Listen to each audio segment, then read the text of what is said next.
Hi guys, I thought it was time to actually finish something because I've started a lot of things with this diorama so far, and I thought the Panzer III might be the one to finish first. And you might remember that the whole diorama started by me deciding I wanted to practice on building a tank and picking this one. It's just grown in a little bit of a disorganised fashion since then, but trying to bring it to conclusion now. So this will just focus on finishing the build, a few little things to do there, and the painting and the weathering, and then that will be done. So this is where I want the Panzer III positioned, and of course when I built it I didn't expect it to be sitting on a pile of bricks, so the wheels aren't in the right position, and I need to, especially the front two wheels, change the location of those, so a little bit of carving required to move them, and that should start to look much better.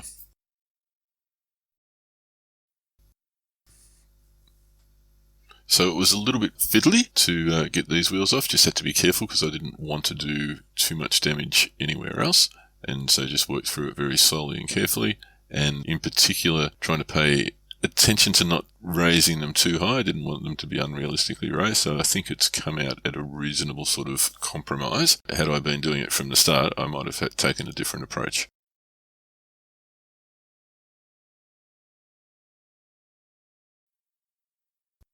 Just had a think about the suspension because it really needs to show that it's come up through the cylinder, but that wasn't going to bring the wheel up high enough, so I needed to cut it off at the base and remove that part, and then also take a little bit off at the top so it got the required height, which I think worked out okay. So having stuck it all back together again, it doesn't look fantastic in the raw plastic, but once it's painted and weathered and there's a bit of mud in there and dust and what have you, I think it will look alright, and I certainly think it looks much better when you position it on the rubble on the diorama base. It seems to fit far more snugly than it did before.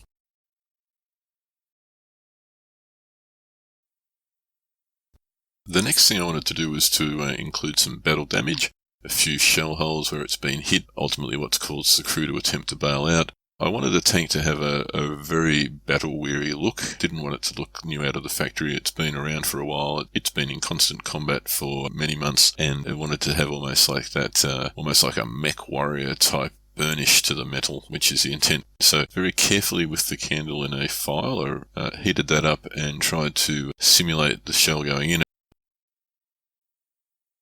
I looked at a lot of photos online about shell damaged tanks and what sort of impact marks they made, and what I noticed was there seemed to be a consistency in almost like an outward display of the metal. So you think, I would have thought anyway, that the shell would punch through and the hole would be all travelling in the direction of the shell. But what I saw in a number of photos was almost a reverse effect of that. So in pulling the file out very slowly, brought some of the plastic forward with it, and I think that it looks quite good. And at this stage, I'm pretty happy with the damage that's been done. I didn't want to overdo it, but I think it looks quite good.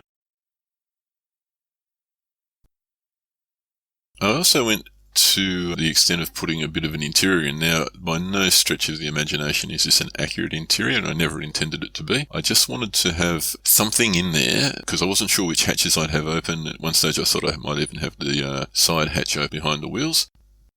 It's just there to, if you manage to see past the figures.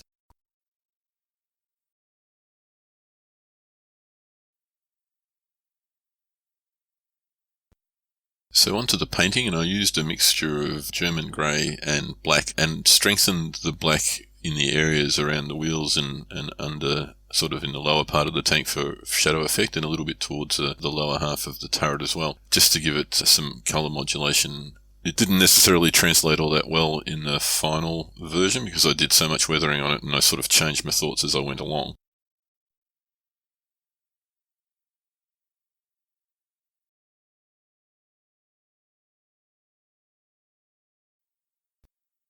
And then got onto the rest of the painting, and really that was just putting in the main colours and picking out the tools and the equipment and some of the interior sides of the hatches and things like that. I probably actually go over the top a little bit in terms of putting too much detail in at this stage, because then you actually lose a fair bit of it in the weathering process a little bit further on. But the weathering, I think, dulls down the effect, so I like to go perhaps a little bit over the top with the base colours and bring them back rather than try to keep it subtle and then lose them altogether.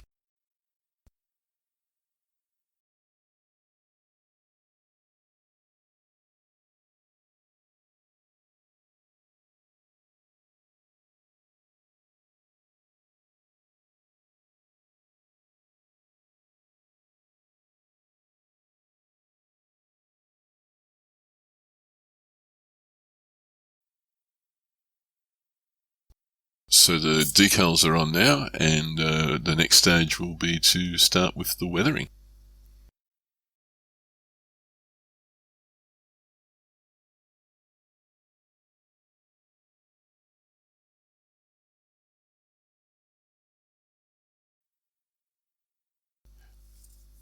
I just wanted a light sort of dried mud effect around the wheels and the tracks. I didn't want a lot. In my imagination, the tank's been fighting in the city, going through roads and the cobblestones and what have you. So probably dropped off any dirt that it might have picked up along the way in, and it dried out a little bit. So I just used plastic wood and mixed some brown earth colours in with that. And as you can see, just apply that carefully with a brush. And again, I think less is more in this sort of scenario. So didn't go too heavy with it.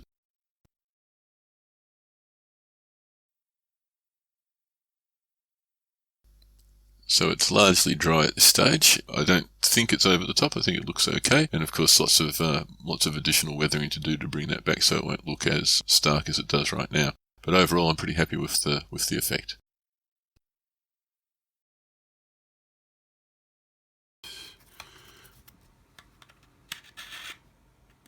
There was just a little bit too much mud on the leading edge of the tracks. Should have come off, or would have come off through driving through the cobblestone. So I just filed off any of the excess material there. Had to touch that up with a little bit of gunmetal, and again, that was all sort of blended back in later on with the rest of the weathering.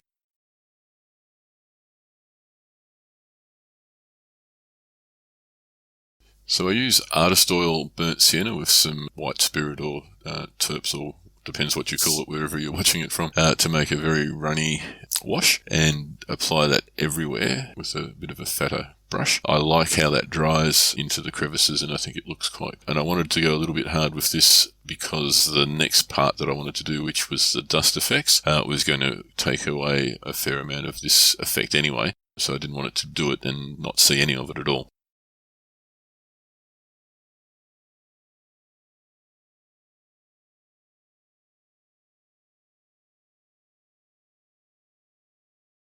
I follow a similar process with the dust effect, and to be quite honest, when I made this mixture, I went way too much with the actual pigment itself, and the mix was way too strong, and you'll see that when I start applying it to the turret, it was going to just overpower everything else. So you'll also notice that the filming sort of disappears a little bit after this when we go straight to the finished effect, because I had to spend a lot of time recovering from that to bring it back to a reasonable state. I'm happy with how it finished. I think it's got that real worn look about it, but if I was doing this again, I think I put 10 drops of pigment into about 25 drops of water, and I think I'd put 2 if I was going to do it again next time. So it was a little bit too much, and took a fair bit of cleaning up to get it back. But I think, well, I hope it came back all right.